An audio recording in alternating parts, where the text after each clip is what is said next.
Good morning, everyone. Today I wanted to talk about drone photography, but before we get to that, I got an email from FeedSpot where this podcast is now made the top 100 of FeedSpot's list. I think that's pretty cool. It's nice to see that the podcast is showing up places and is getting noticed. So, what I wanted to talk about for drone photography is something that I don't think a lot of people think of. And it might give us something, if you're an outside drone photographer, for example, something that we can do during downtime when we really can't shoot portraits outside, or that it's very cold to do so. And that is, a lot of places have areas where there are people that come up and spend the summer, right? They've got a summer home. Now, this is only going to apply to certain parts of the country because other places have winter homes. And probably is not the same in the winter home scenario. And that is, when you put your house up for the winter, you're going to have landscaping that may need to be done before you come back to your home.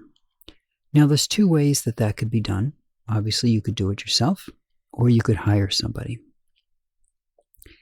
So let's think about both scenarios. We will start with do it yourself.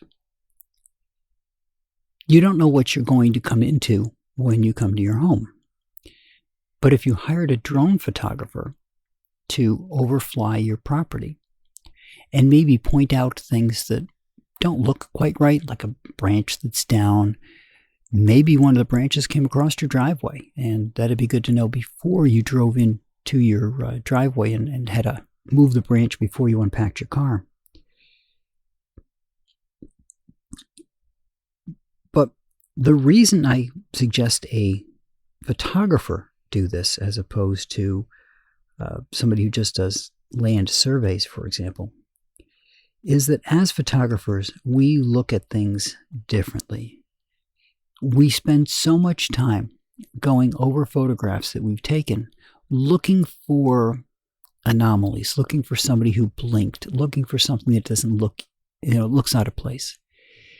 That lends us to being able to do some drone photography over a property and see what just doesn't look right.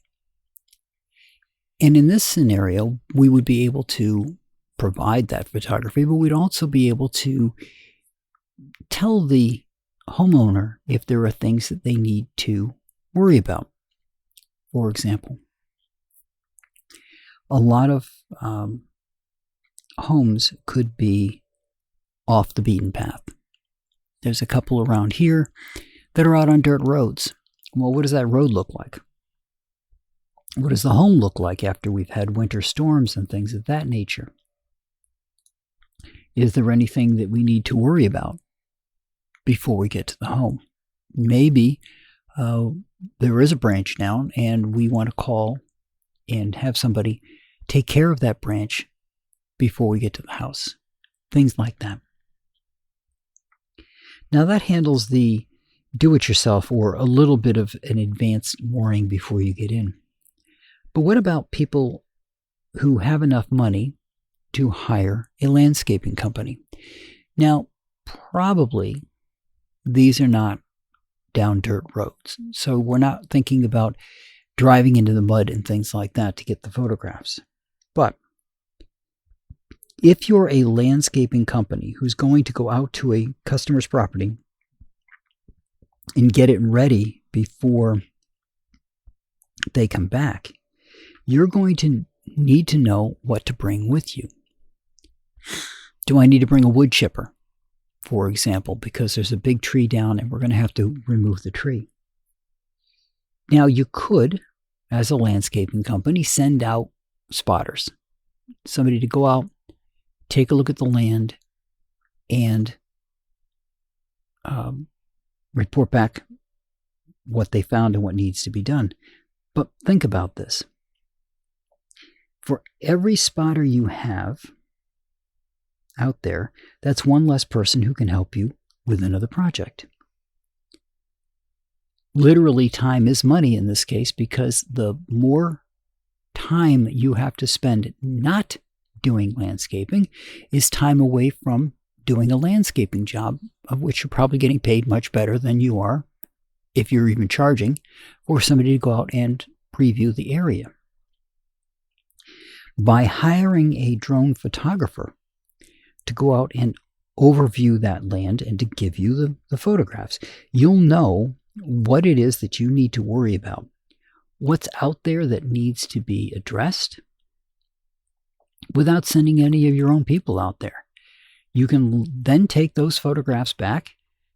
Everybody can take a couple of minutes to sit around a table, figure out what they need, grab the equipment that they need, and head out the door.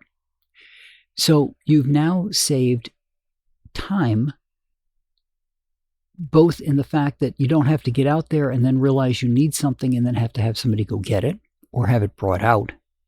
And you don't have to send somebody out to go take care of surveying the land beforehand.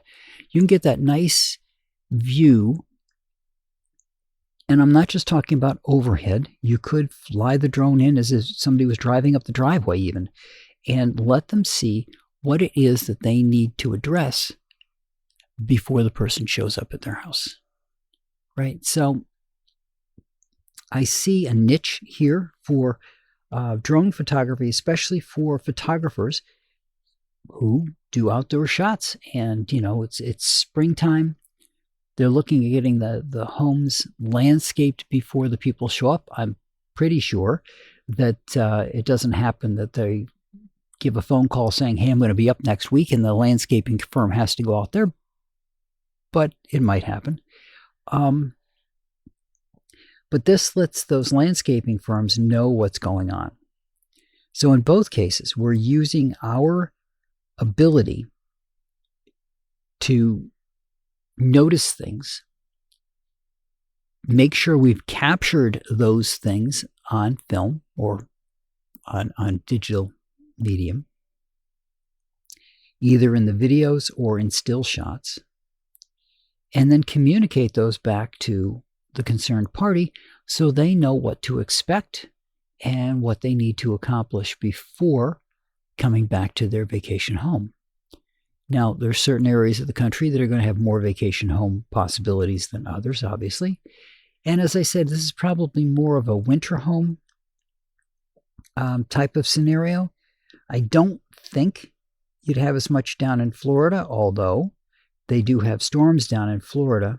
It's a different nature down there. If a hurricane comes through, it's going to do a lot more damage than possibly a winter storm in Vermont. But that changes what you need to think about and how you do things. But this would be another venue that allows us as photographers to show off our skills and abilities at noticing things that typically go unnoticed. And that's what I got for you guys this week. I want to thank FeedSpot for having me in their top 100, however I got there. And that's what I got for you guys this week. I'll talk to you all next week.